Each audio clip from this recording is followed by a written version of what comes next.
Sanibona bafethu uvane lo. Aseningakusho nikusho. Yona signing eyenziwe iArsenal kule season for me uma forwards esiwasayinile kule season enza kahle. Yabo umjida each and every game. Yabo each and every game ayidlalayo even though sometimes ubuyenza umsangana buyashaya ama cross ahamba phezulu abuyashaya ibhola yabo ungazi. But ke each and every game umjida uyadeliver.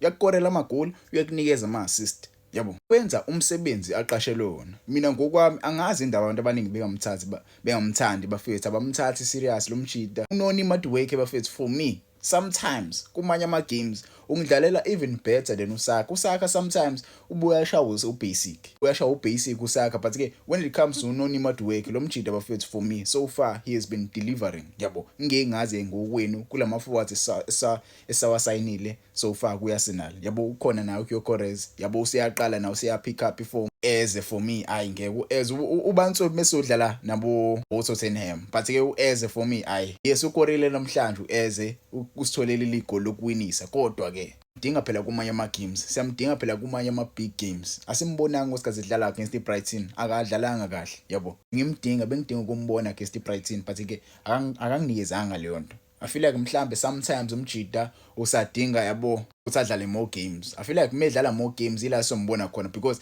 enye into ebuye imshaya umjida uthi awadlala ama games amaningi for Arsenal but ke when it comes to Unoni Madueke uyayithola game time Unoni Madueke.